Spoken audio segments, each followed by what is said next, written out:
1 minute. That's all it took. 1 minute to change everything between Hiccup and Toothless. 1 minute to flip a Viking tradition on its head. 1 minute to take a scrawny, oddball disappointment and turn him into the most legendary dragon rider in history. DreamWorks somehow pulled this off in just 60 seconds, and they did it with maximum emotion, little to no dialogue, and a complete character pivot.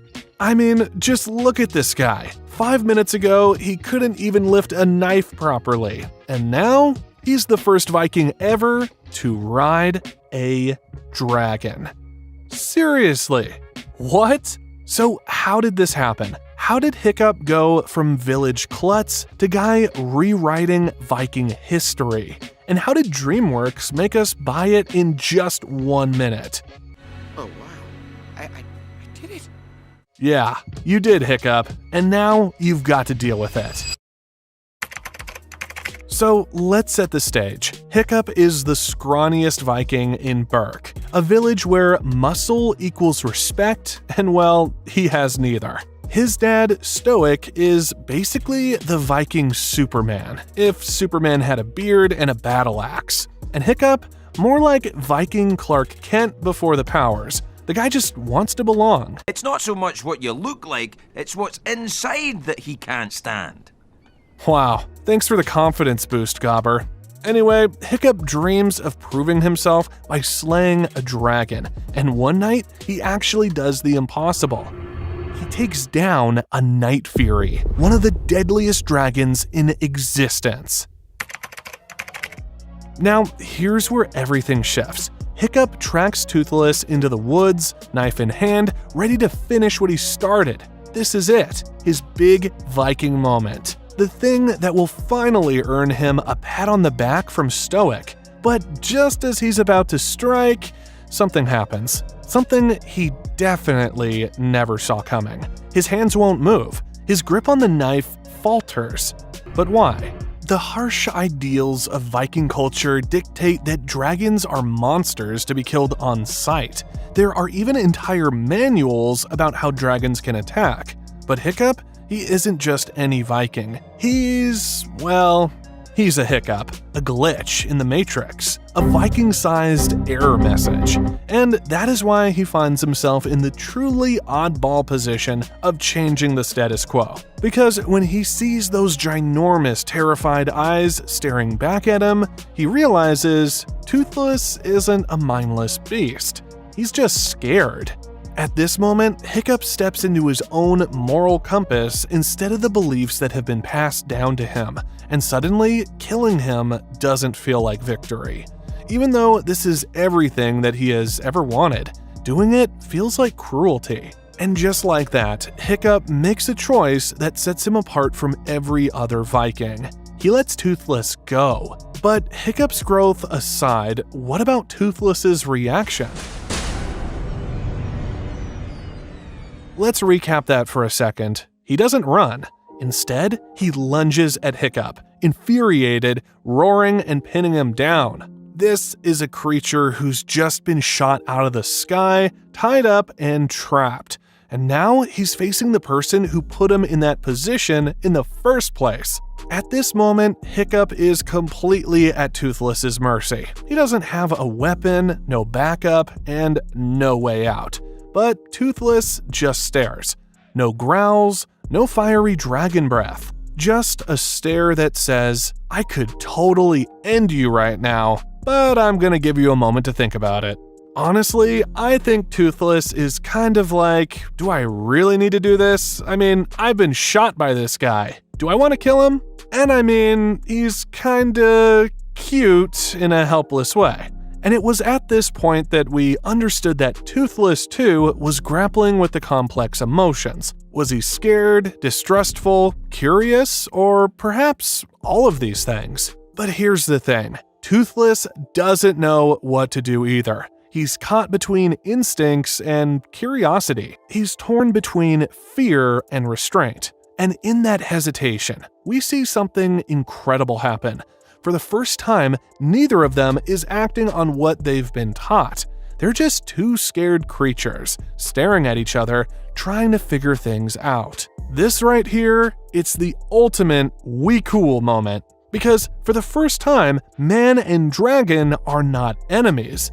They're something else entirely. This exchange of intense emotion within such a short span of time makes this film a masterpiece. But there are subtleties beneath the surface, and I, for one, hadn't noticed them until I got to the wiki page.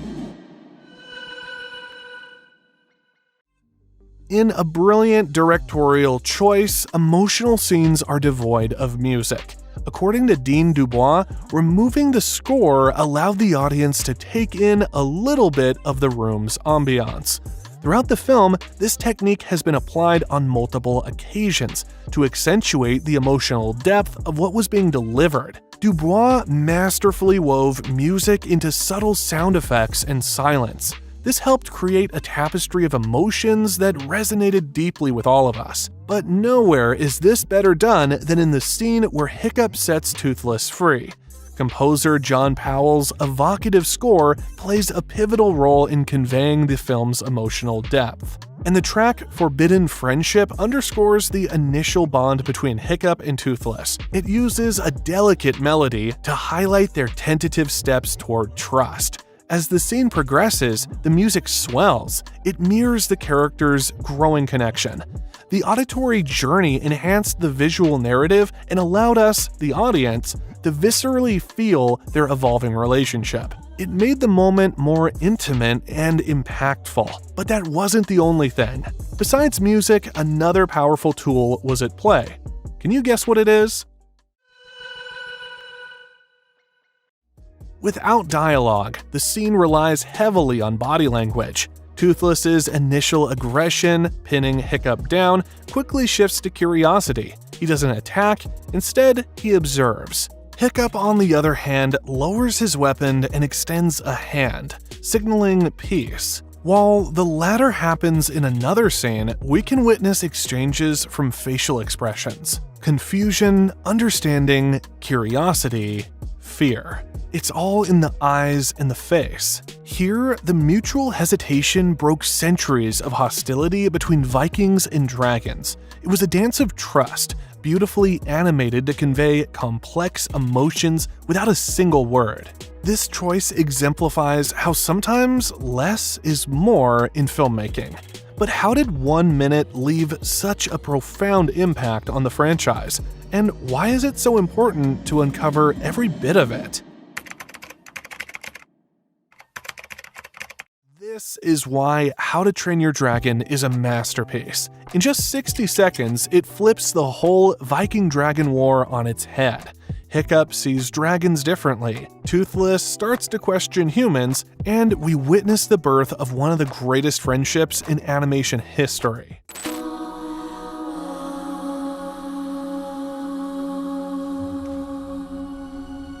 Now, let's pause for a second and just appreciate what a masterstroke of storytelling this is. Because this isn't just some touching moment of mercy, it's the fulcrum of the entire trilogy. This single act of kindness, of empathy, does something that generations of Vikings with axes and fire couldn't do. It begins to heal the divide between humans and dragons. It's not just a small personal decision, it's the first crack in an entire worldview that has stood for centuries. And it happens right here, in this quiet little clearing between a scrawny teenager and a wounded Night Fury. These 60 seconds bear the moment that allows everything to unfold. Without it, there's no forbidden friendship, no dragon riding lessons, and no change of Berk's future. Without it, Hiccup remains an outcast, Toothless remains a hunted creature, and the Viking dragon war rages on. But because of this one act of empathy, we get everything that follows.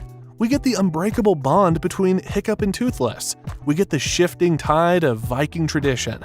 We get the legend that turns Hiccup from a nobody into the greatest leader Berk has ever known. And perhaps most importantly, we get the emotional weight that carries through the entire trilogy, because this isn't just a one-time thing.